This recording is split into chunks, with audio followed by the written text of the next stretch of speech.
All right, welcome to Politics. I'm Hal Ginsberg. So glad to be talking today. It's 20th January, just about the end of the month.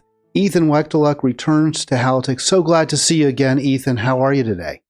I'm doing well, Hal. Thank you for having me back. I appreciate it. I'm really excited to have you. I appreciate your coming back on the program.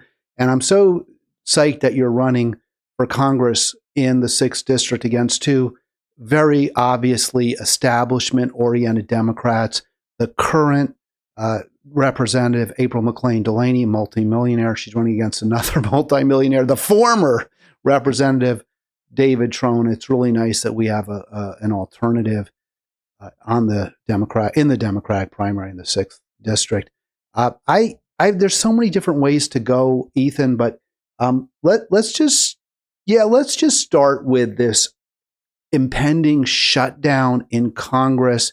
What's your understanding of what the Democrats are doing, and how do you feel about it? Yeah, it's great. I think, first off, shutdowns are always tough because there's always impacts that trickle down to hardworking Americans, right? People could potentially go without paychecks. It's a reality that we have to accept when we talk about shutdowns. That said, I think when we look at this funding bill for DHS, there are very serious concerns about the way ICE is acting, the way CBP is acting, and the way DHS just as a whole is acting. And the best way for Congress to attack that is with the purse. That's Congress's power, the power of the purse. And so we have to exhaust every option because reining them in any other way hasn't worked.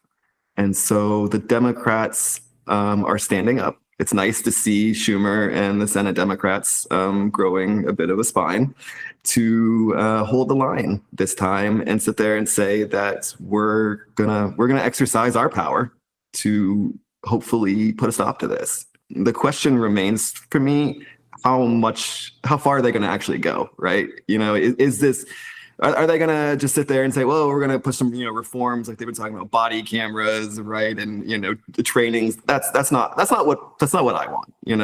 I want to see ICE abolished, flat out. Right? We need to abolish ICE, and that's a position that I'm not willing to back down from. ICE is a kind of an all-encompassing term that's been used to talk about actions from CBP and others. But we have to stop. These enforcement actions have to stop. I don't think, it's not my sense that that's quite where they're going with this bill. And so my hope would be in the conversations and the discussions that they're having. I've seen some talk about between the White House and then the Republican leadership and the Democratic leadership about the steps forward and what they need to be doing. Reform is not enough. We can't be talking about reform. So I hope that there are voices in the Senate that are willing to speak up. Maybe perhaps Bernie Sanders or others, and sit there and say, we can't reform this. ICE is beyond reform.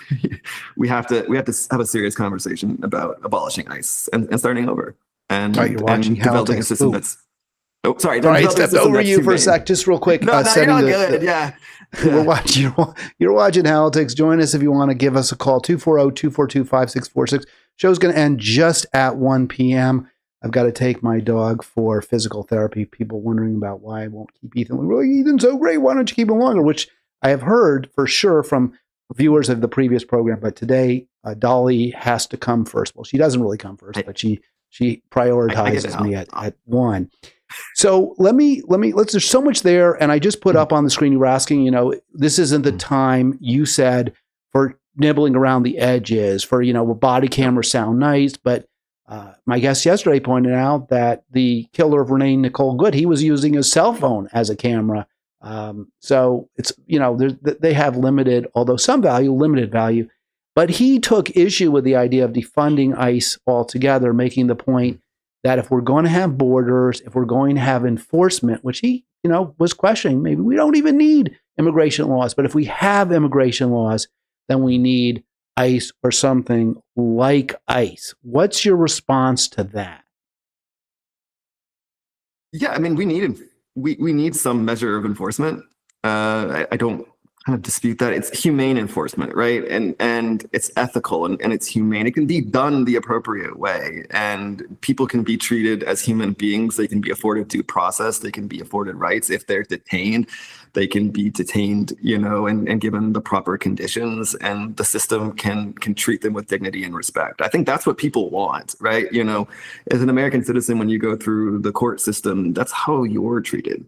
And so we should be treating everyone that way. And it's not what's happening. What you've got up on the screen here, we're talking about, they want to prohibit them from wearing masks. So, okay, great.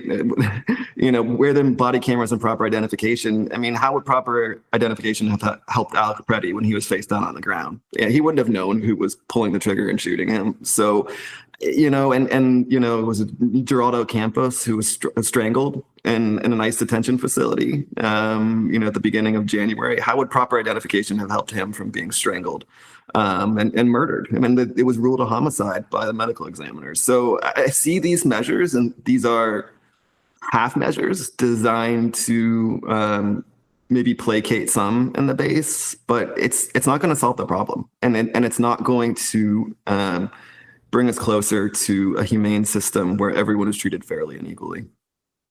Would you prefer, as I would actually, Ethan, police being tasked with immigration law enforcement, and to the extent that they need more resources, more staff, that could be provided out of the ICE budget that would no longer presumably be going to ICE? Yeah, that's a tough question. There's a lot to be done with police and how police operate within our communities. And I think historically the police have a checkered past. That's not to sit there and say that there aren't good cops who care about their jobs and care about the communities that they serve. But we've seen too many times how police departments have profiled and prejudiced against people of color. And that's a problem. And so my preference would be keep the police out of immigration enforcement, just because that way they're protecting their communities in which they're in. Because I think the minute they step into immigration, that it becomes a real risk of, if you're worried about your legal status, right, and someone robs you, are you going to call the police to report that crime? Because you might worry about they're going to be more focused on your legal status than helping you, right? And so I think I have some reservations there. But I think there is a conversation to be had about a fair immigration system and secure borders, right, and how that all works, and we can do that by still having an effective process, a humane process, a process that's grounded in treating people with respect and dignity and due process. Whether it's through asylum seekers or migrants, just people just trying to come into our country. We can do better than this.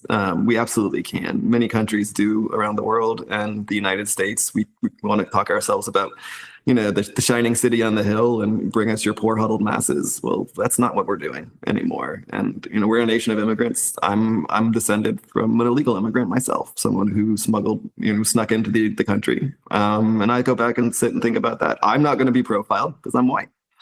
But thanks to Brett Kavanaugh, these Kavanaugh stops, the Supreme Court has authorized, you can be stopped just because of the color of your skin. And that's horrible. That's horrible. And we've gone backwards. We've gone backwards to the days of where you're only okay if you're white.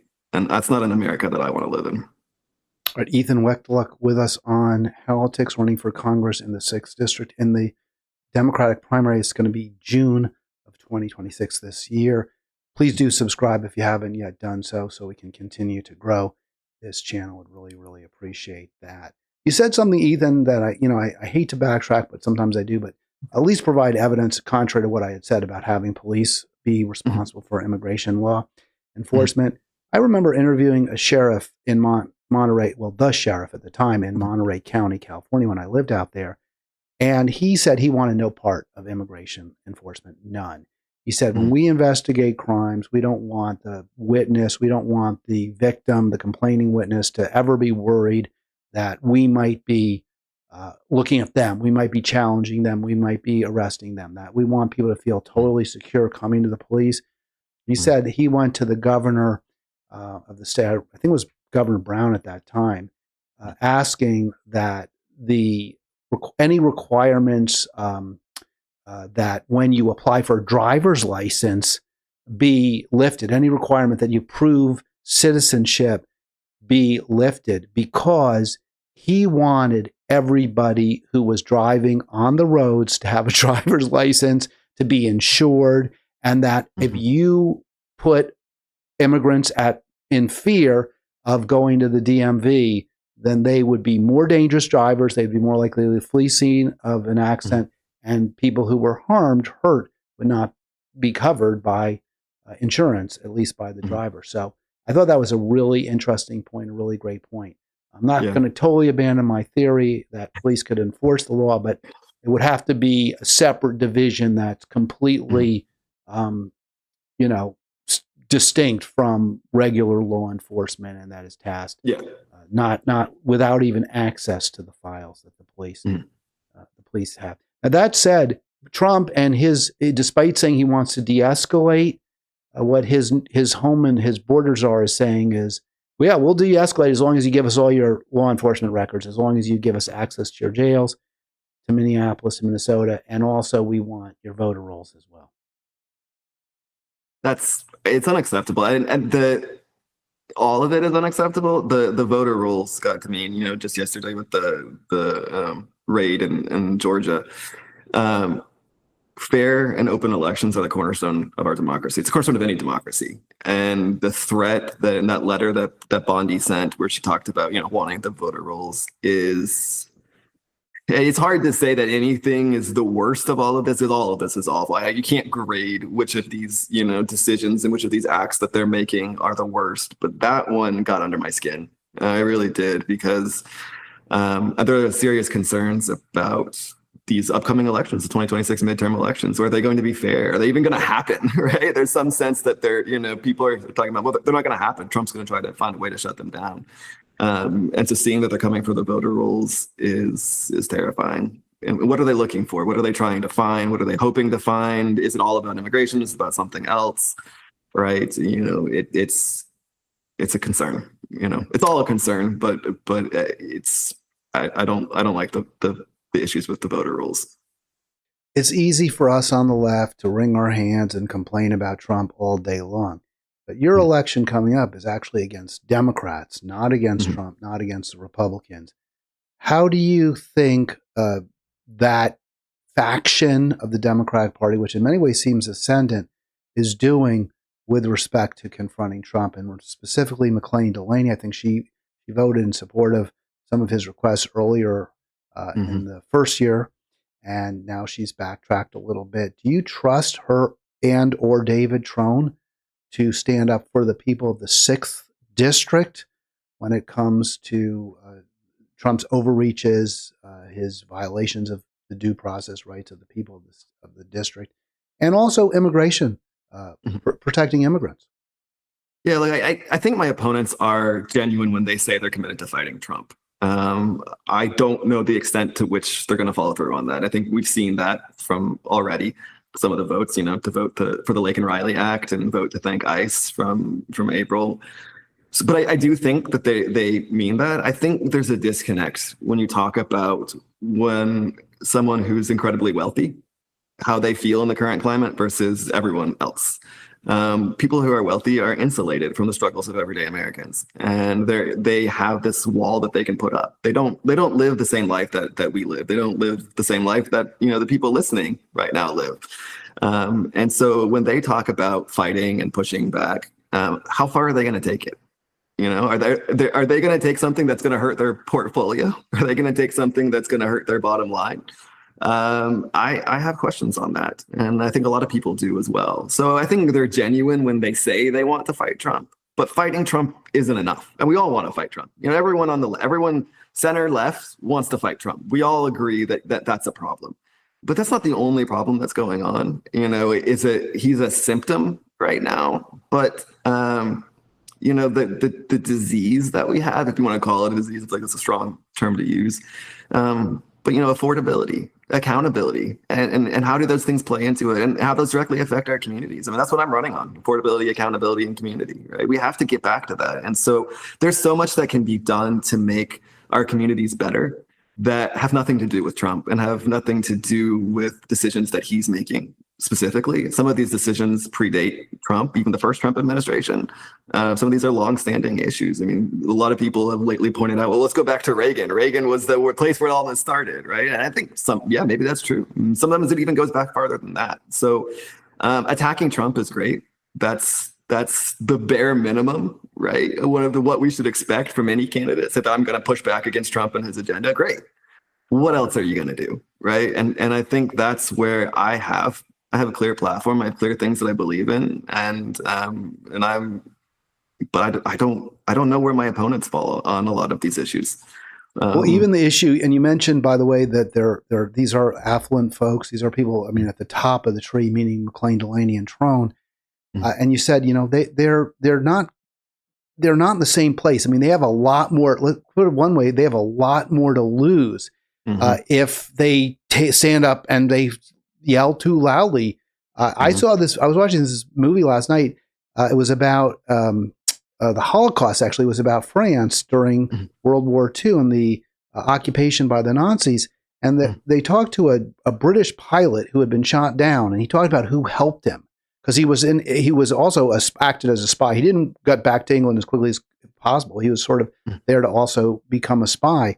He said that the people who helped him were the workers and the peasants. When he had to deal with middle class people, upper middle bourgeois, he was always nervous. He was always afraid they were going to, report him, denounce him, because they had a lot to lose. And if they were caught sheltering, a combatant, an enemy of the Nazis, they could lose their life. They could lose their status at a minimum.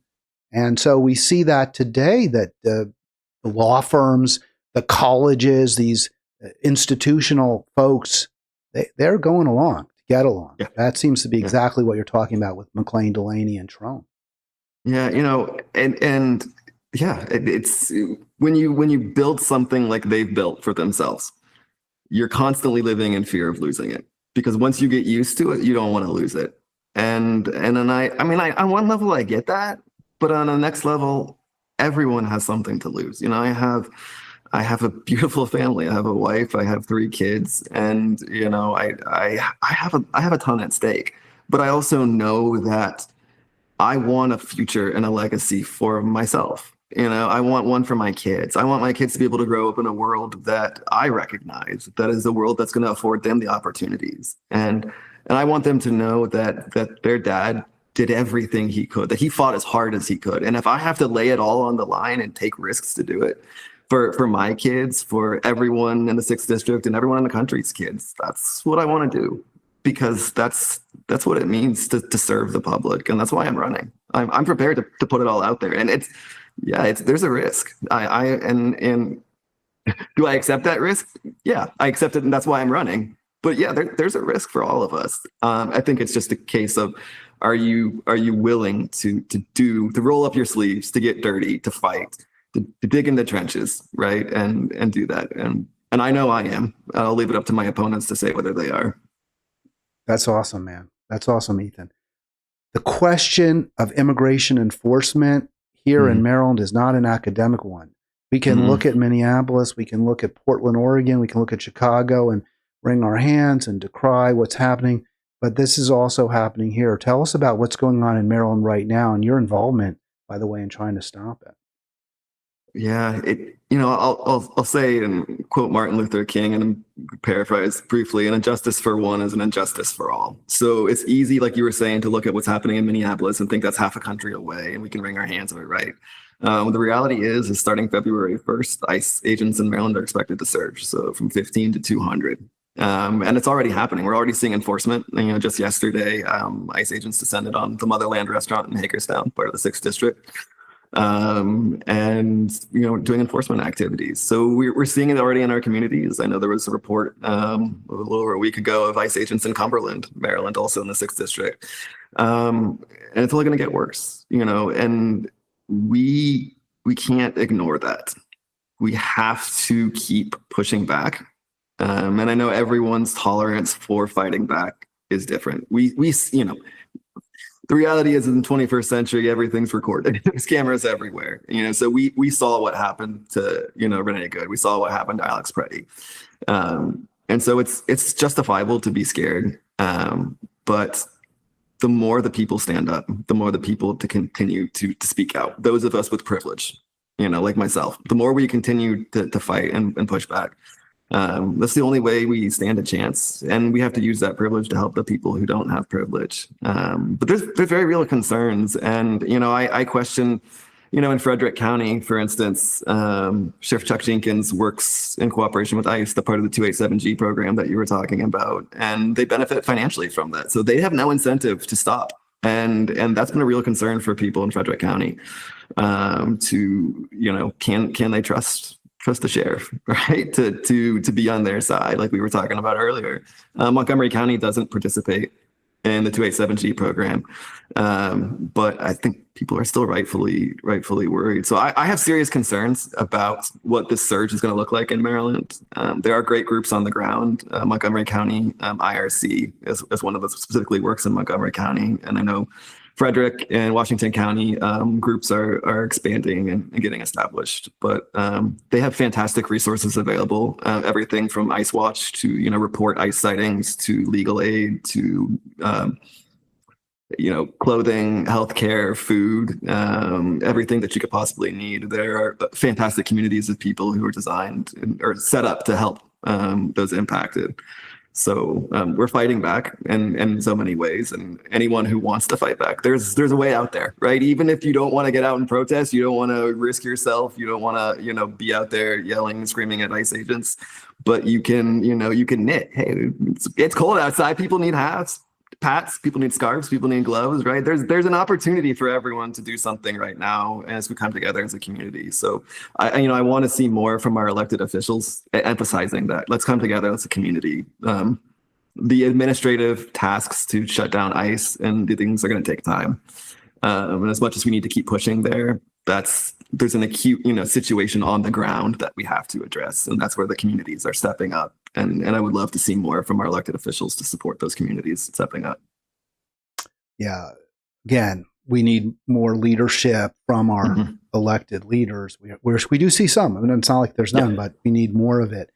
You raised a point that I hadn't even thought about going in towards, but I want to now. You raised the point of a sheriff who actually has, obviously he has an interest in enforcing a law that at this point most Americans oppose, or at least they oppose the way it's being enforced by this administration. Yeah. So the interest, there's clearly a conflict of interest, and we see that with our electeds all the time. I want to just go in a slightly different direction. We've got the issue of the massive increase in databases in their size and the number in the state of Maryland. And I think most Marylanders are very suspicious of this, very worried. Their electrical costs will go up. Pollution will clearly go up. This is going to aggravate the climate catastrophe to a significant degree. But electeds have a great reward. There's a pot at the end of the rainbow. They know it's there. If they carry water for big tech, they're almost certainly going to see some kind of comfortable sinecure when they retire from government, some way that they're going to get rewarded. We've seen this over and over again. President Obama giving six-figure speeches to the Carlyle Group after he opens up the Arctic for increased drilling. Democrats like Dick Gephardt and Howard Dean getting seven-figure salaries from the pharmaceutical industry after they stymied efforts to pass Medicare for all or other some type of single-payer coverage. So electeds are rewarded so handsomely if they do what corporations want, no matter how badly it hurts their constituents. How do we deal with that? How do you deal with that? Yeah, it's disappointing to see how many elected officials are in it for the money. I've taken pledges from oil, refuse to take money from the fossil fuel industry, to refuse to take money from the healthcare and pharma industry, and refuse to take money from the big tech corporations. We need to pass comprehensive reform on money and politics. We need to end Citizens United. That was been, again, I said this, hard to grade the disastrous decisions that have been made, but ending Citizens United Citizens United was one of the worst. And the influence that money has had over politics, whether it's, we talk about dark money, whether it's dark money or just the money that flows in, not in the shadows, right, that everyone can see has been disastrous. So we need to look at that. But again, also, I have said, I don't think I've ever actually said this, but I will not go work as a lobbyist when I'm done serving in Congress. I will not. I'm not here to profit off the American people. And I think it's ridiculous. I think it's ridiculous, the influence that corporations have over politicians. And you get politicians, like you were saying, who they'll sit there and say, oh, well, I did this for the people. And then they leave and then they take these big fat paychecks. That's just wrong. And it calls into question every decision that you've ever made. And we need to hold our politicians to standards that we hold people across a lot of other industries and sectors in America. And so we need comprehensive reform, campaign finance reform, but also, ethics boundaries of, when you leave office, a ban on serving, lifetime bans on serving as a lobbyist. I think that's been discussed and that's been proposed. There's not a lot of support for it because too many politicians are interested in those fat paychecks when they leave. Right, the people who would be required to pass that bill, to vote for that bill, would be actually cutting off their own throat as they see it. Yes. They'd be like, well, wait, how come the ladder's being pulled up right in front of me? I see all these other people who, are. When it's, a similar topic, but I was talking to someone yesterday about ranked choice voting, and they were asking me about ranked choice voting in Maryland, and they said, well, what do you think it will happen? And I said, honestly, no, because the people who have to bring in ranked choice voting are the people who are going to be most vulnerable. So, it's got to take someone who's willing to put themselves out there. And that's the way for money in politics. You have to tell people to hate money. That's a hard thing to do. I mean, at the end of the day, hey, money is what makes the world go around. And we all need money. But if you want to serve the country, you want to serve people, you want to be a public servant, you have to understand that there are boundaries and limits to that. And if you don't want to accept those, that's fine. There's no shame in sitting there saying, I don't want to commit to that. But then you don't serve. Well, some of the reforms or the laws that you're calling for, that I call for, are actually very popular when we ask Americans about them, whether it's Medicare for all, whether it's getting big money out of politics, whether it's maybe not defunding ICE altogether, but certainly reining them in, holding rogue ICE agents accountable. Those are popular. And yet, I would say this, the hyper-partisanship that I see that's worse on social media, but I think is rampant in our society, makes it virtually impossible to unite people on the right and left who both support some of these reforms. And that seems to be, again, what the elites want. And I see this over and over again. How can we get past that when, you have a situation where Congresswoman Ilhan Omar is sprayed, and then the first thing Trump says is, she probably did it to herself. And it's clearly, I went through some of the data. Obviously that didn't happen. But I see so many people on the right just immediately parrot that. They are so angry. They hate, they're real. It's palpable. Their hatred towards liberals, as they, would call, I don't know if they would include me in that group, but towards liberals, towards Democrats, is so great that the idea that they would work with someone like me, who isn't even a Democrat at this point, or you, who is a Democrat, they can't fathom that. We're the enemy to them, even when we're trying to reach out to them. And the same goes, by the way, on the left. I want to just show you this real quick, and I know I'm talking a lot now, and it's really your time, but I posted a meme about how in New York City, Mayor Mamdani was really making efforts. This is another issue that's close to your heart, Ethan, to break from Israel, right? The city, the municipality itself, has all sorts of relationships with Israel, and Mamdani's trying to break away from that. And I just posted really simply, Montgomery County, Maryland needs to do this too. Stop with all this nonsense with the Maryland Israeli Development Center. So a guy who agrees with me, does agree with that position, I think, but not very aggressively. This is what he posted in response. And then I want to get your thoughts on all of this. The response is, dude, the country is on fire. The fascists are here. you're turning your fire on all the wrong people. So I'm not supposed to call out a Democratic county government for its complicity in genocide because Trump is so bad that we have to spend all of our time on him. Yeah. I don't know. I don't know how to get past that. Yeah, the hyperpartisanship. I mean, I've been attacked from the right and the left. Last week I got a comment. I'm a member of the DSA. I'm a Democratic Socialist, and I'm proud to be a Democratic Socialist. And I got a comment on my Facebook post the other day that the only good socialist is a dead one. And then I posted something yesterday. I was out running some errands, and I noticed that the local Target near me had plowed their parking lots, and they piled all the snow in the handicap spaces. And so I posted about it. Like, this is unacceptable, right? We cannot block off handicap spaces for snow. The huge parking lot. They can find other spaces to do it. Not in those spaces, because it's a disability rights, it's a disability access issue. And I got blasted. I got blasted by the left. And, the so-called purity test that we keep talking about for, well, why are you patronizing Target? Why are you doing that? We're boycotting Target. We're doing all of this. And I nowhere in my post did I say, hey, I was in there spending $1,000 at Target, and I just so everyone has concerns, and there's a lot of issues going on right now. I think sometimes the Trump administration and the government, they want us to focus on one thing. So you'll ignore everything else. It's kind of going off in the silent. We can't ignore, the whole world. So yeah, I mean, I agree with you. We have to do better in Montgomery County to end the cooperation with Israel. We can't ignore that right now, because there's a genocide going on right now. I mean, we fires that were being set in the West Bank just the other day, and by Israeli settlers, and we can't ignore that. We can't ignore it just because, it's not just our house. Everyone's house is on fire, right? And yeah, at some point you have to pay attention to your house burning. But if your neighbor's house is on fire, you can't ignore that. And if it starts there, right, then it could spill over to your house. So we have to pay attention to all of it, and we have to think about that. And so this hyper partisanship, I do wonder sometimes with some of these comments, how much of them are actual, people?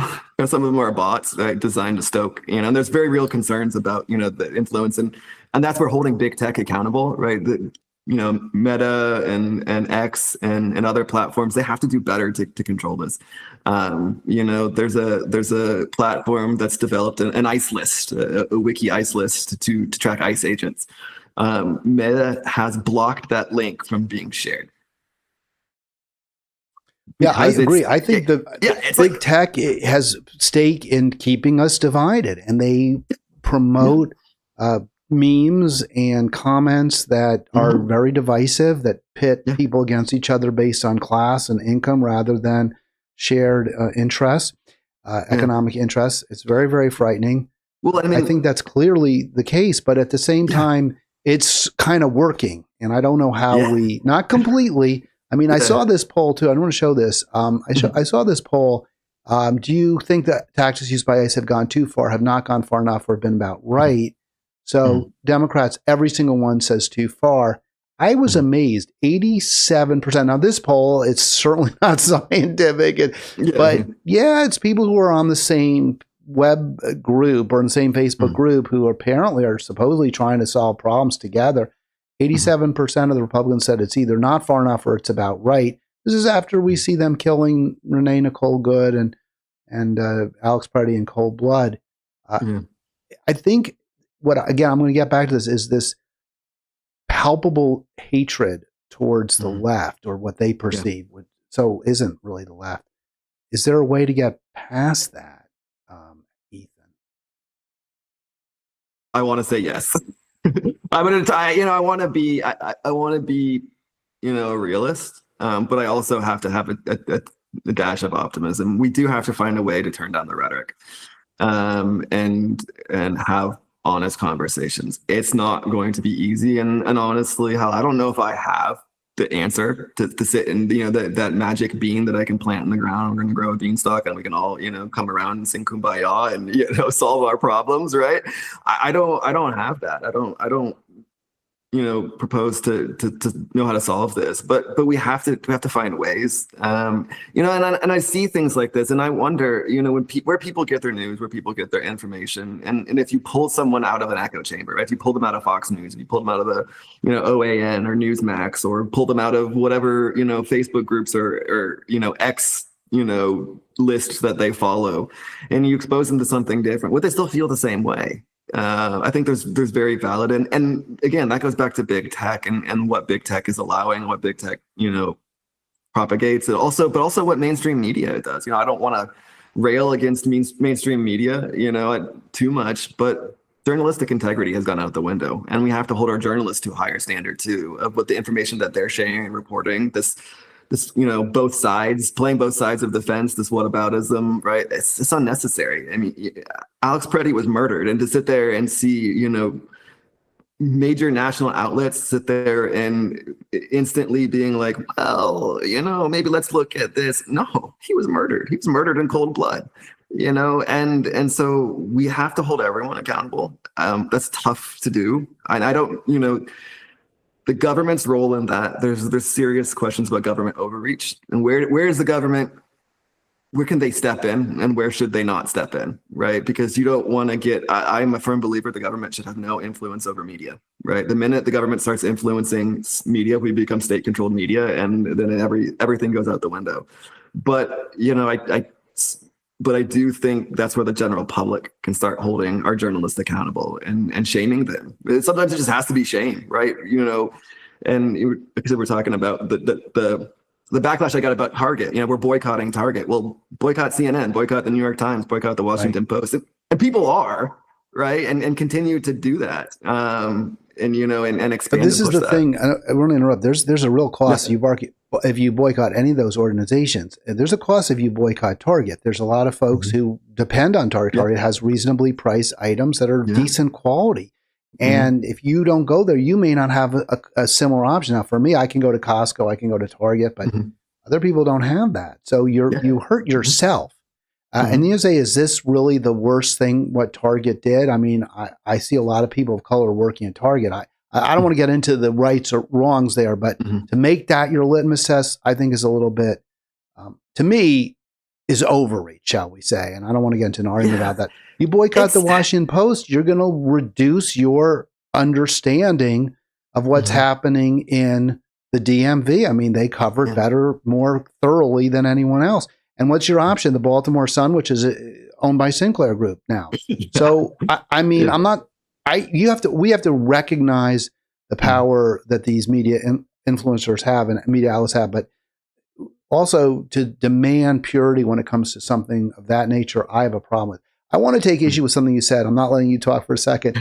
You said you don't have the answer. I kind of think you sort of do. Now, I agree with you. We have to address media. We need much more competition media. We need to have antitrust actions against, single media markets and newspaper, TV, radio controlled markets by one entity.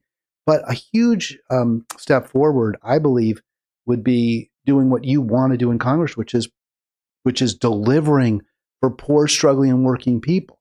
If Democrats were rightly viewed as a party that's fighting for workers and not for the capitalists, not for the billionaires, not for the offshores and the outsourcers and the short timers, I think a lot of the hatred and partisanship would disappear from blue collar, working class, and middle class Americans.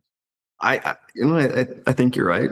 I think you're right, and honestly, neither party delivers on that. Both parties want to espouse that they represent, blue collar America, working families, and neither party delivers on that. And for a long time, the Republican Party that's the party of the working class, the blue collar workers, middle America, and I think they've drifted from it. I mean, again, the role that corporations and the influence, not even just corporations, billionaires, wealthy individuals have over politicians and the way our government operates creates a lot of these things. James Tallarico, running for Senate down in Texas, said something, and I largely agree with what he said. He said it's not about the left versus the right; it's about the top versus the bottom. Now, I do think there is an element of left versus right there, but I think his overall sentiment was everyone at the top is trying to control everyone at the bottom. And the more that they can control us, the more that they can push their narrative, push what they want to see on us, the more they're going to be able to divide us. And the more that they divide us, the worse it's going to get for us and the better it's going to be for them, because that division sells. It makes money. They profit off. I mean, big tech profits off of it. Major Sinclair profits off that division, right? And so we have to start viewing that as a top versus bottom, struggle. So I think he said it well when he said that. I am a fan of Tallarico's down in Texas, and I think a voice like that is more of a voice that we need in the Senate to sit there and say it no. And we're going to push back.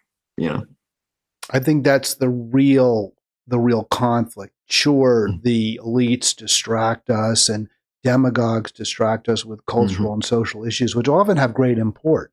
But ultimately, what can unite us and bring us some of the social and cultural changes that many on the left want is a more equal, more just, a more equitable distribution of wealth and income, absolutely. From top to bottom.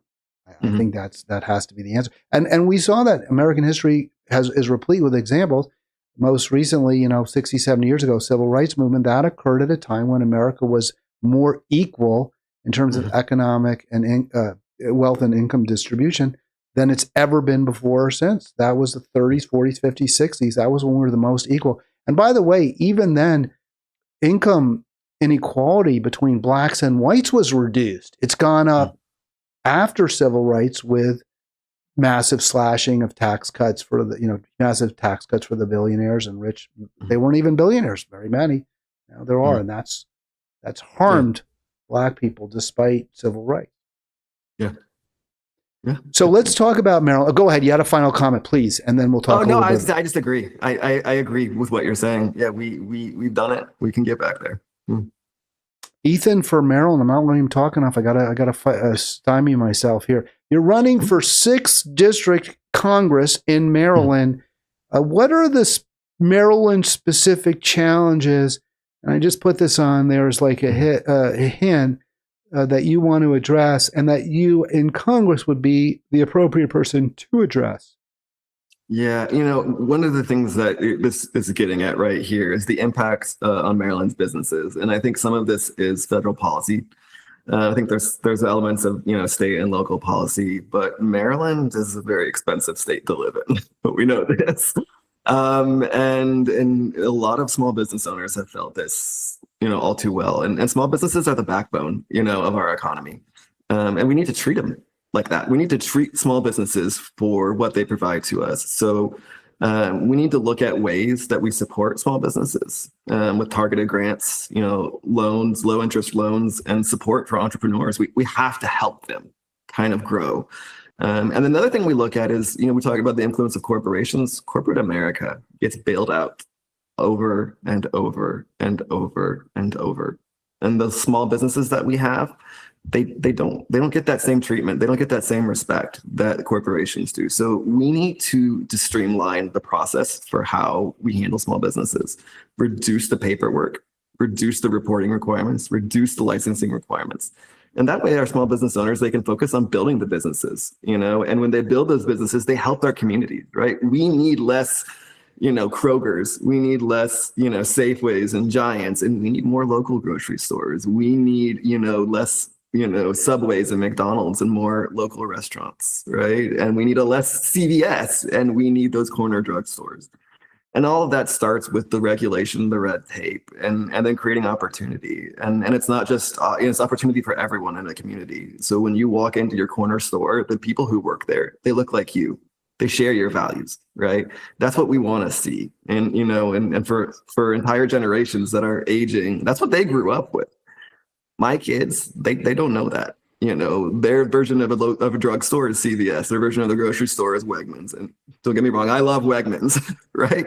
But I would also love for them to be able to set foot into that corner grocer, that small grocer, that independent store, and understand, the value. Their idea of a coffee shop is Starbucks, not that local place, right? And that needs to change. And we don't do right by small businesses across the country, but Maryland in particular, we just have too much red tape and too many burdens that our small businesses carry. And we need to reduce those and give everyone a chance. I've talked to a lot of them. And, whether it's, bakeries, I've seen a number of federal workers who got riffed and who have started bakeries, who are, I follow several of them on TikTok. Their goods look frankly amazing, right? Delicious. But they talk about how they're struggling and they're drowning under the regulatory burdens. And so we need to do more by them and just give everyone a chance, regardless of the opportunities you have where you were born into.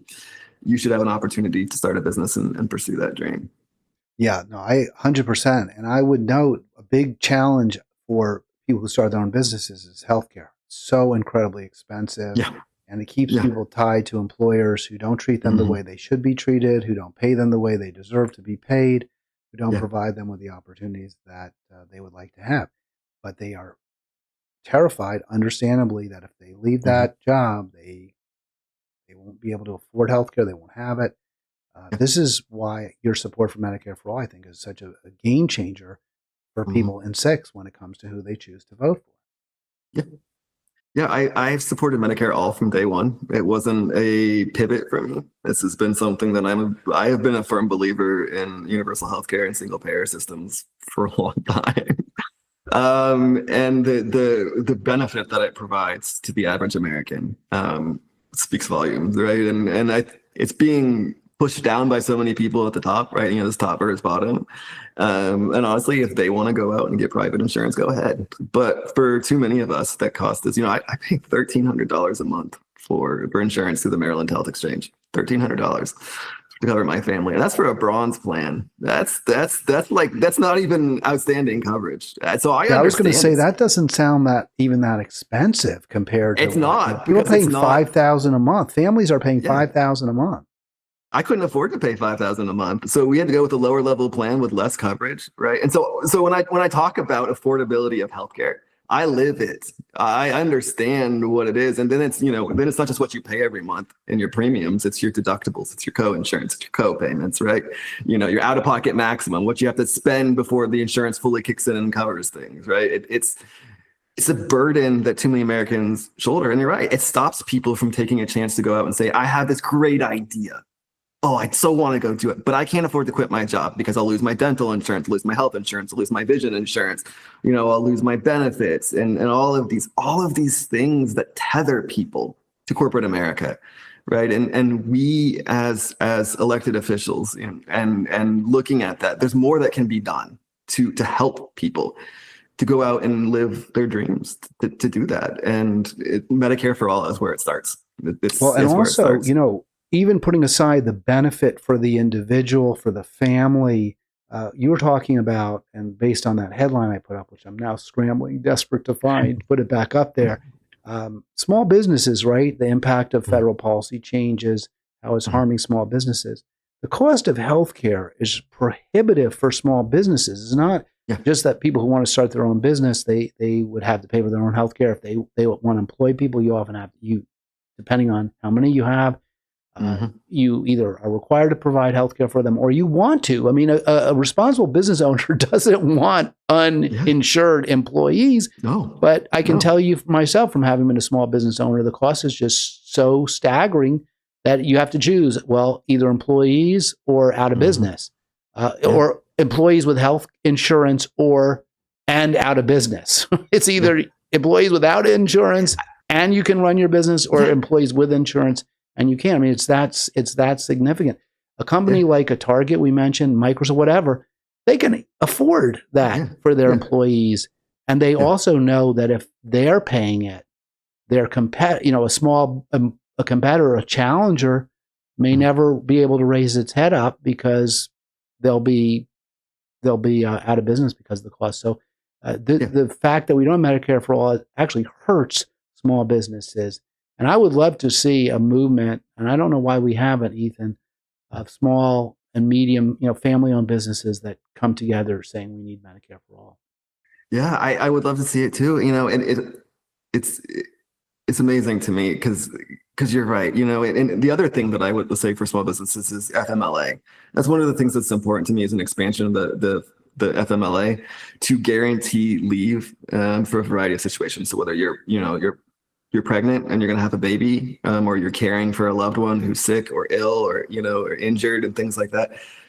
Too many small businesses can't afford to offer FMLA. Or so when a worker, if they make the decision to have a family, right, they may have to quit their job and go without income just because they wanted to start a family. And we shouldn't penalize people for stuff like that. So imagine as a small business owner, and you talk about, being one that you didn't have to worry about providing health insurance. You didn't have to be worried about providing FMLA. If your employee got pregnant and left, they would be happy, healthy, taken care of. And they could come back to you when they were ready. And like it sounds great because it is great. And we can do this. And, we've been picking on Target. So in all fairness to Target, not that Target needs to have fair. When I go to Walmart, Walmart is one of those companies that has ravaged small businesses across the country, right? Because they go into communities, they lower the prices because they can afford to. They can afford to subsidize those costs. Drive out the small businesses because they can't compete. They can't compete on cost. And then Walmart raises the prices back up. And we've seen Walmart workers, right, struggle to afford basics in their own communities. Walmart workers are not paid a living wage in many communities, right? So this is a major corporation. The Walton family is one of the wealthiest families on planet Earth. And we hear that over and over again. And Walmart's now trying to rehab their image and what they're doing in Bentonville, trying to build this, idyllic utopia and trying to pretend that Walmart workers across the country are treated better than they actually are. We need less Walmarts and we need those small businesses back. And we can do that if they don't have to worry about healthcare, they don't have to worry about FMLA, they don't have to worry about the regulations and the red tape that, Walmart can send an army of lawyers in to deal with all of that, to deal with the zoning requirements, to build out their places and all of this. That's nothing to a corporation like a Walmart or a Target or, in any big business. But for a small business, that's a lot. And imagine if we gave them a fighting chance, what that would do for our communities. Ethan Wechtaluk for Congress. There we go. And I want to thank whoever posted in the chat the name with it. But I was getting it right, Wechtaluk. I got it right. The first time was a little bit of a challenge. I know what your name is. I just stumbled over it a little bit. We talked about, just so many different issues and specifically, though, some obvious common sense changes to the law that perhaps because they would be so beneficial to average everyday Americans really aren't going to see the light of day, regardless of which party is in power, tragically. Let's bring that home to Maryland a little bit. And I know because you're running as a Democrat, you're a Democrat, you're not a Green. Some of your policies, many of them sound almost more like Green or independents like myself, whatever.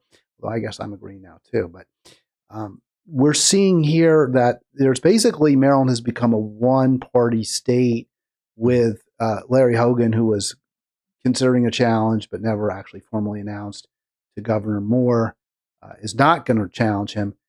How does this impact, you think, on Maryland politics, and how does this impact on third party or alternative party candidates?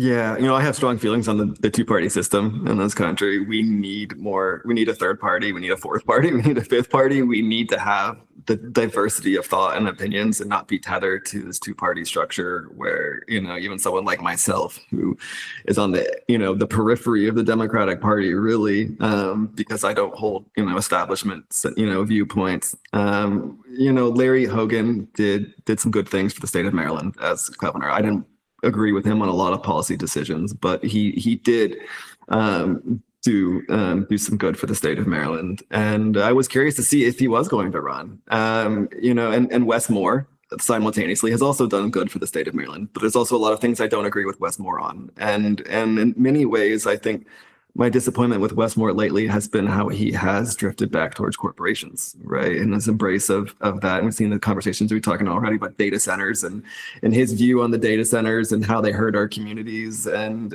other ways like that.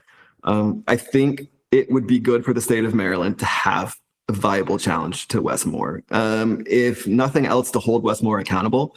When you don't run against someone, a strong candidate, you can get away with a lot. And that's not good for the people. And so we need a challenger, whether it's, a strong Republican challenger or a Green Party challenger or, any workers, workers class party in any of the myriad of parties across the state of Maryland. I would love to see strong candidates step up to challenge Wes Moore, to help hold him accountable. All politicians need to be held accountable. And I think too often we deify politicians and hold them up put them up on a pedestal. Then they can run with that and lose touch with the people that really elected them. And so I think there needs to be that challenge here in Maryland. I would love to see it. I don't think Wes Moore is going to face a primary challenge from a Democrat. But as a result, if Hogan's not going to run, I'd be curious to see who, the Republicans decide to put up to push that issue of accountability to the people of the state of Maryland.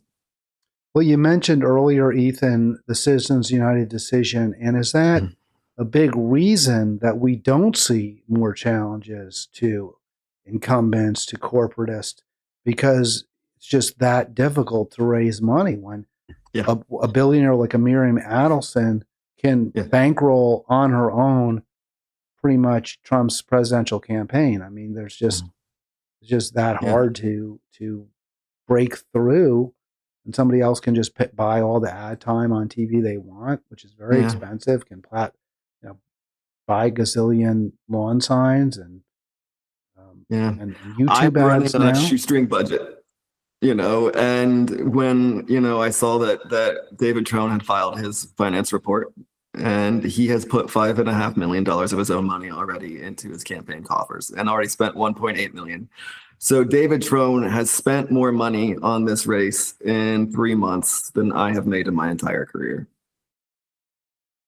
Yeah, how do you, and so that's when I appeal to people. I say, I'll take $5, I'll take $2, I'll take $1. If that's what you got to give, I'll take it, because that means something to me. To someone like, to my opponents, that doesn't mean the same amount, because they don't have to worry about that. Trone has spent over $100 million across his political career, self-funded. $100 million is more than most of us will ever see in our lifetimes. I mean, the significant majority of the state of it's Maryland. more than 10 of us will see in our lifetime. I mean, it's an extraordinary amount of money, and it's really says something very, very frightening, I think, about our society. A couple thoughts. There are great links to Ethan's sites are in the YouTube description, right? So just click on the YouTube description. You can get all things Ethan. You see his website link right there on the screen. I got to run in a couple minutes. But the issue of Trone too, I just want to say one other point about him. He has spent tens of millions of dollars on mostly losing campaigns. He first came to prominence running for Congress in the primary, I believe it was in 2018, maybe it was 2016 here in District 8 where I am. He lost. He lost to Jamie Raskin. He had spent an incredible amount of money. He did win when he pivoted to the 6th District. He's going to lose. I don't see him beating McClain Delaney. There's no reason, if I'm a corporatist or a centrist Democrat, a moderate Democrat, why would I vote for Trone over Delaney? There's not really a dime's worth of difference. She's the incumbent. I think it's really poor judgment on his part, or it's just FU money. He's just prepared to light on fire. If I had that amount of money at any point in my life, at any point, but let alone as a 70-year-old, retired individual, if I had that amount of money, I could think of a lot of other things that I would rather do with it than serve, public office. Now I'm committed to public service. That's what I like. And that's what's passionate for me, but I don't know what he's in it for. And I want to believe that he cares about the people of the 6th District, just like I do, and just like April does, and that he's doing it for the right reasons. I want to truly believe that. But when you have that amount of money and you just spend it freely and toss it around like that, I do have to wonder what you are doing it for, and is it really for the same reasons that I'm running? I don't know. All right, Ethan, final word from you as we wrap up today's program. I just want to thank you, Hal, for having me back on and for this conversation. You know, if anyone, I'm always available to talk to constituents and anyone across the state of Maryland, across the country. You can go to my website, ethanformd.com, and schedule a one-on-one conversation. And I love talking. I'll be open. I'll be honest. Hopefully people have seen that today, and that's just who I am. So I appreciate it, Hal. You can also meet Ethan sometimes at protests around the area in Montgomery County, DMV, District 6 specifically, but around the county for immigrants, for the Palestinian rights freedom movement. Ethan is active in those and others as well. So if you see him, say hi. Final word from me. I will not be doing a free-for-all tomorrow. I'll be off. I'll be back Monday. It'll be a Carlos Monday is the plan. Everybody enjoy their weekend. It's supposed to stay cold, so bundle up, maybe some snow as well at the end of the weekend. I'll be back Monday. Thanks for being part of Hal.